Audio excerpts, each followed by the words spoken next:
Hello, welcome to Tony's Backyard Garage. If you watched the last video, you saw that we added 8 3/4 inches to this 1998 Chevy S10 short bed frame, so that it's now 117 inches in wheelbase. And we're going to put this 51 GMC truck cab and bed on it in this video. The 51 Chevy has a 116-inch wheelbase, so we added a little bit extra wheelbase because if you look at the way the back wheel sits in the wheel well, these trucks always look like they're an inch short in terms of wheelbase, maybe 2 inches. So I think it'll fit a little bit better using the 117-inch wheelbase. I haven't done a lot of measuring. The only thing I do know for sure is the distance between the cab and the bed is 1 inch and 1/8. And I do know that my old frame is about 6 inches taller than my new frame. So when we put the bed mounts on, we'll probably have to put them around here, and they may rise 5 to 6 inches. We'll have to see. I won't know for sure until I put all the sheet metal on. So I'm not going to do a whole lot of measuring. I'm just going to put everything on, shimmed with pieces of wood, and then one at a time we'll replace the wood with steel mounts. So we'll show all that on the video, but I'm going to stop the video now while I figure out how to set that cab onto the new frame without a lift. So stay tuned. Okay, we've made some good progress. Let's go to the front of the cab and I'll show you how you can move a cab without a lift and without any help.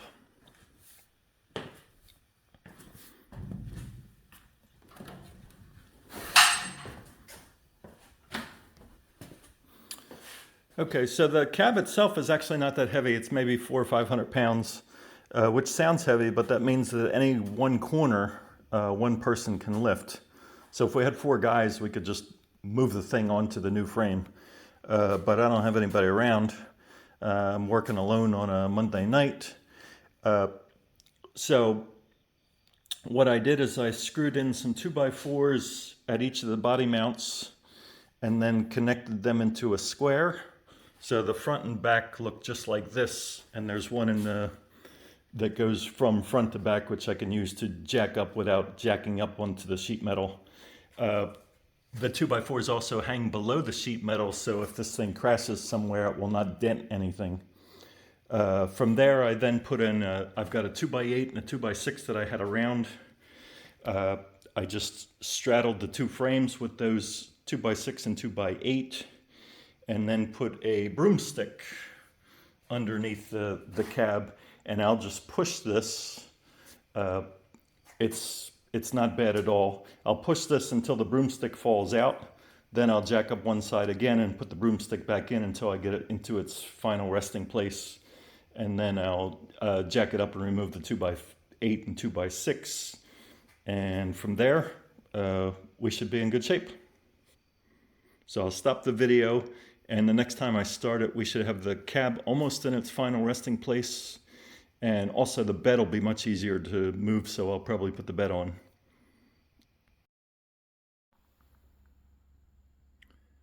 Okay, we've got the cab and the bed sitting on the S10 frame. And if you look at it, the wheel isn't tucked into the wheel well terribly well. I think we might end up putting a 2-inch lowering kit all around it. But it's not bad. As you can see,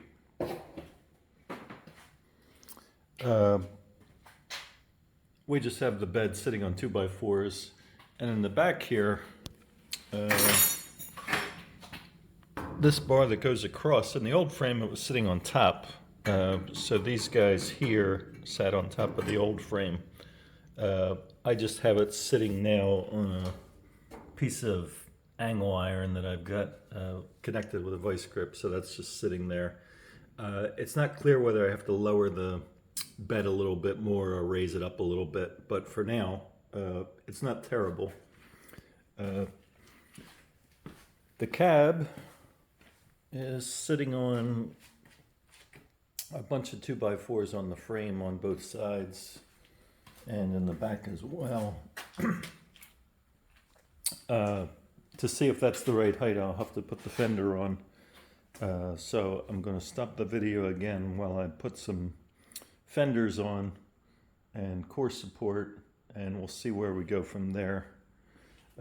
So I think this cab will have to be lowered another inch or so, but in order to do that we'll have to also cut out the transmission tunnel since it's rubbing on the bottom there. So again, we'll have a little bit more clarity once the fenders are on. So I'm going to stop the video again, put a front fender on, and then we'll see where we go from there.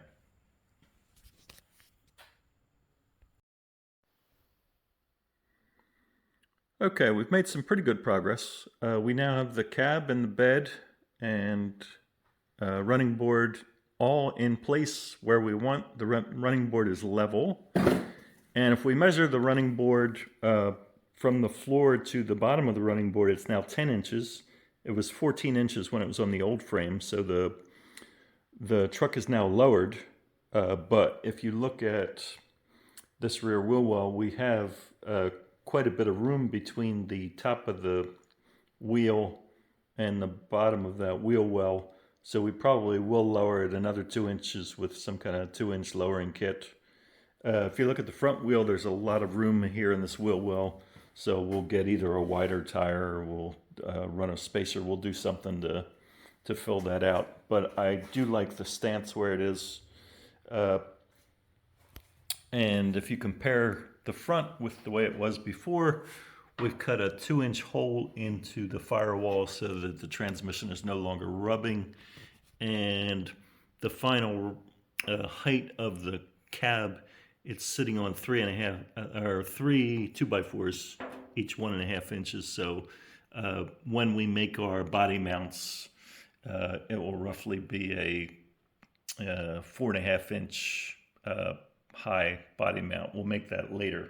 But the problem we're solving today is, if you look at the front, you see that the frame, the S10 frame, sticks out of the grill. So we will have to cut the frame right in front of this steering box on both sides, of course.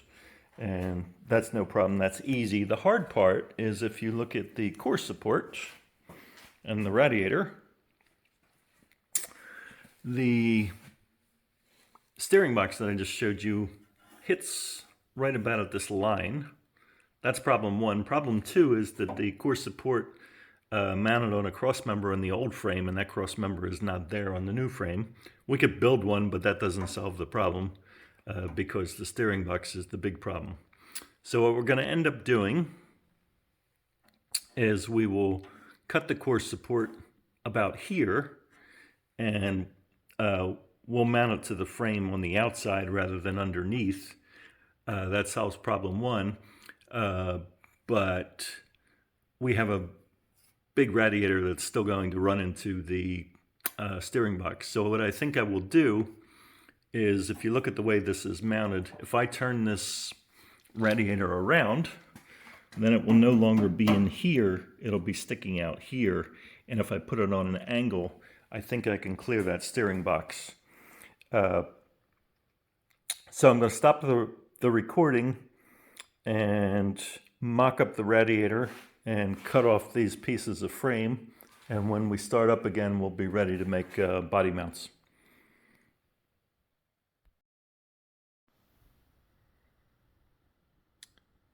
Okay, we now mounted the hood, and the front sheet metal is all where it belongs. And we now have the radiator in. Mocked up anyway.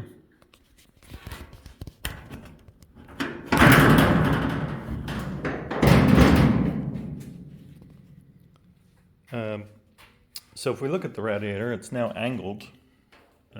So it's in the right place, but it's on an angle so that, I don't know if we can see real well, but it clears the steering box. Right now it's about a 1/4 inch clearance. When we put it in for good, it'll be at least a 1/2 inch. But what I want to show you today is how we're going to do this. So you'll recall that this piece used to be mounted from below. There was a beam going across the original frame that's no longer there in the S10 frame. So we're now going to mount it on the outside, and these are 67 Camaro radiator support bushings, and we've cut this piece off, so we're going to have to let that mount also put these two pieces together again. So we'll take this off, just held up on with vice grips.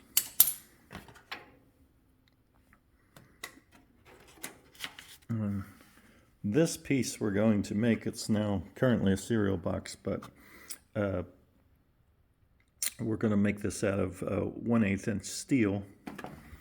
And then here's our Camaro radiator support. We'll build a piece like this. This is only temporary. The actual one will be much beefier. Because again, this has to be fairly strong because these two mounts are now holding up the entire front sheet metal. If you look under here, you see this brace for the fender bolts to the radiator core support, and all of this stuff is held up by the core support, including the grill and everything else. So other than the 5 bolts that bolt to the cab on each side of the fender, everything else is going to be relying on these 2 mounts that we built. So again, I'll stop the recording for a few minutes and we'll build this thing out of steel, and we should have the radiator all squared away and all the front sheet metal, and then we can move on to the 4 cab mounts, and then finally the bed of the truck. Okay, at this stage we have the cab and the front end exactly where we want them. I'll show you the radiator core support that we were building in a few minutes, but right now I want to talk about some measurements. So before we put in this piece that we just created, and it's hard to see in the dark. The reason it's dark is I want to show you this laser. This laser is probably the most important measurement. So I dropped a plumb bob from the center of 2 points in the middle of the frame, drew 2 points on the floor, and then put this laser through those 2 points. I then double checked that it's really centered up front by measuring the distance between the sway bar bolt and a point on this line, and likewise on both right and left sides. So I am sure that this laser is in the exact center of the truck. And then again, using a plumb bob on the center of the GMC, we can see, and it's swinging too much right now, but we can see that we're pretty well centered in the front. So I have the front end exactly where I want. I also have the cab exactly where I want. So everything is level, and the cab, if I measure the front of the rocker on the left-hand side to the frame and the front of the rocker to the right-hand side to the frame, they're both equal distance. I forget how much, like 3.5 inches. And then in the back of the rocker to the frame on the left and right-hand side, I think they're about 8 inches. And also the measurement from the back of the cab to the beginning of the leaf springs on both left and right-hand side are equal. And again, everything is level. And this front end is level as well. If we put a level under the GMC front, we're perfectly level. So we're exactly where we want to be.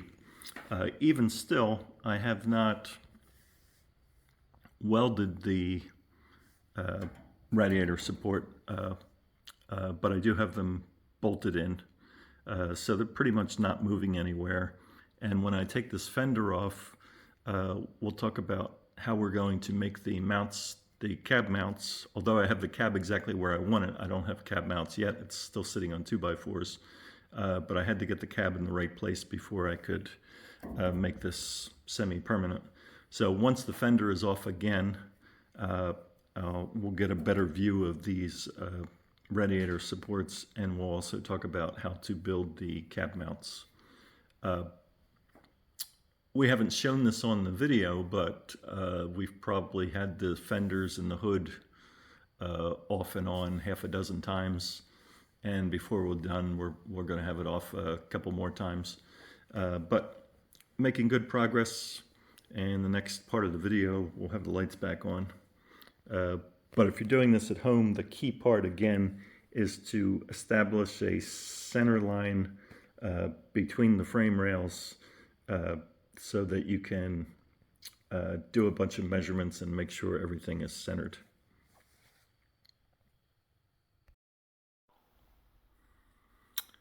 Okay, I took the fender off so that we can see. So this is our final radiator support mount.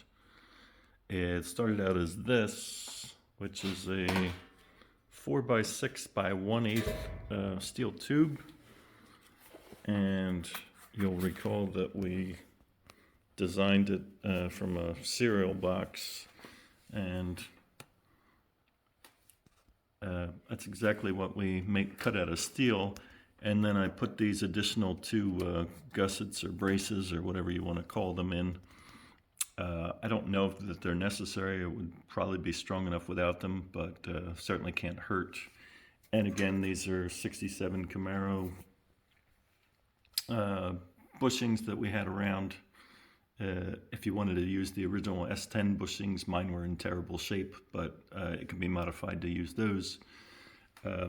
This mount down here has not been welded in, but it's been bolted, so it's pretty much staying where it is.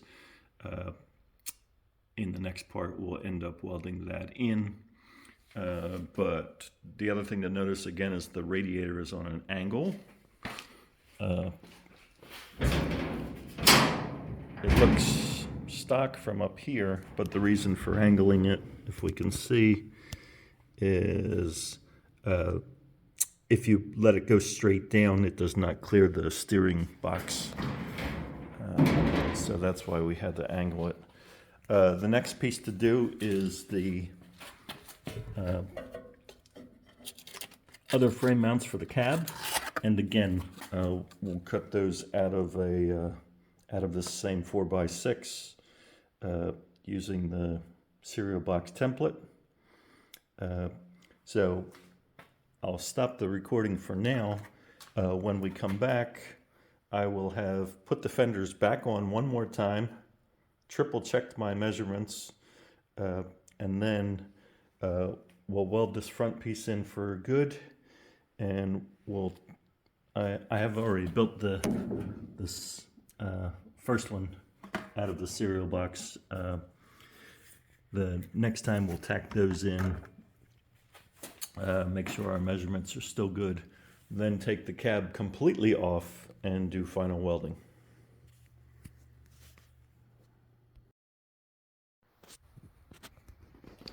Okay, we're about ready to permanently weld in the this core support bracket. It's bolted in, but that's more or less just to hold it in place until we permanently weld it. So this will have to all be cleaned up so that we can weld here, etc. The other thing to notice is that the frame is put together with a seam here so that this part is lower than this part. So what we'll do is we'll put a piece of metal there so that this becomes flat across here, and that'll make for a neater weld. We might also do something in the front to clean this up, box it off a little bit.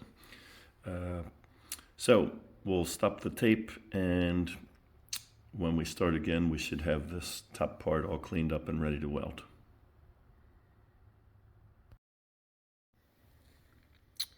Okay, we got this piece all cleaned up and ready to weld. We put this extra piece of metal here. We also boxed in the front a little bit. I didn't box it in totally because I want to be able to get to the sway bar bolts and the steering arm bolts and other things. We should talk about the bracket a little bit. So this bracket was here last time we saw it. It's fairly simple.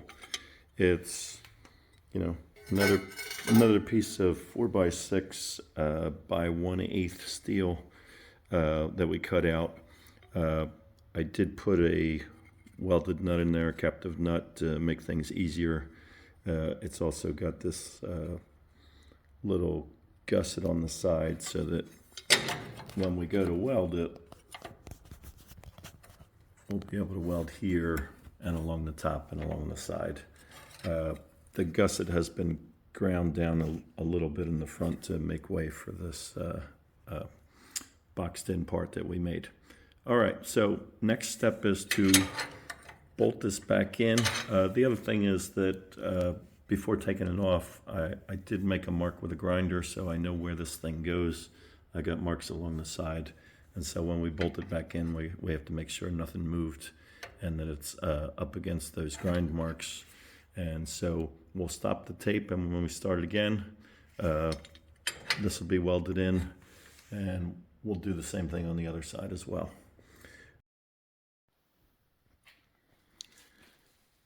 Okay, the core support bracket is now fully welded in. Shouldn't move. The cab mounts are placed in place, but they're not permanently welded yet. Next step is we'll put the fender back on and the core support back on, make sure everything is still lined up. Then we'll mark the locations for all the cab mounts, take the cab and the fenders off one last time, and fully weld those in.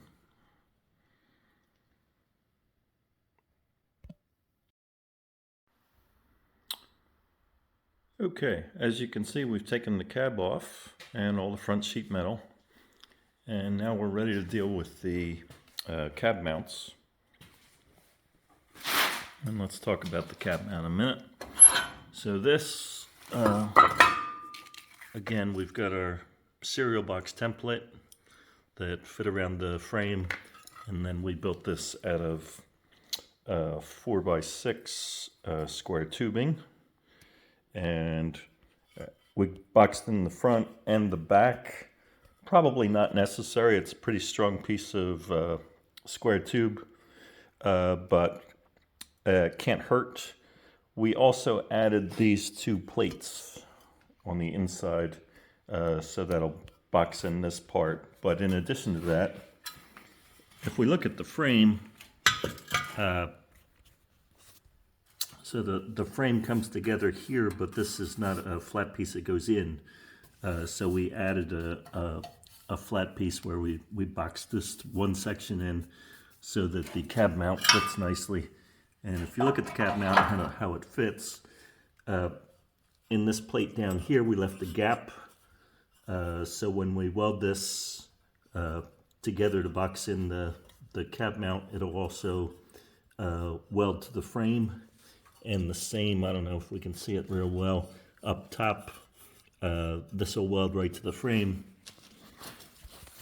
And the same on this side. So that'll be good and strong. In addition, we'll obviously weld around here and on the other side as well. So that should be good and strong and should outlast the rest of the truck. The bushing, again, just as in the front, this is from a 67 Camaro. It's what we had around. If you have S10 body mounts or Chevelle body mounts, you just modify it slightly. That should work as well. So I've got 4 of these.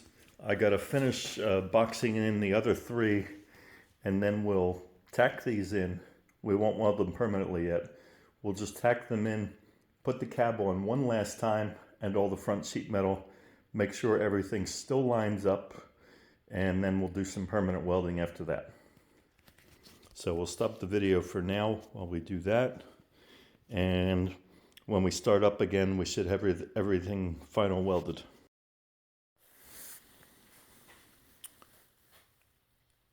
Okay, in the previous step we had tack welded all the body mounts on, put the cab on one last time, bolted everything up, put the fenders on, made sure everything fit, and now I lifted the cab back off and then did final welding on the 4 body mounts. So these are in pretty well. We welded here, we welded here, we welded here, and the same on the other side of it. Also, I don't know if we can get a good look at it, but in the bottom we put plates to box in this guy, and we left a gap so that while we were welding the plate against the body mount, it also caught some of the frame. So this thing is good and solid. It'll probably outlast the rest of the truck. And that's what we did with all 4 body mounts. And so now we'll put a shot of paint on the frame. I mean, later we'll end up sandblasting it and powder coating it, but for now we'll just rattle can it and then put the body on one more time, and then we'll be ready to do the bed in the next video.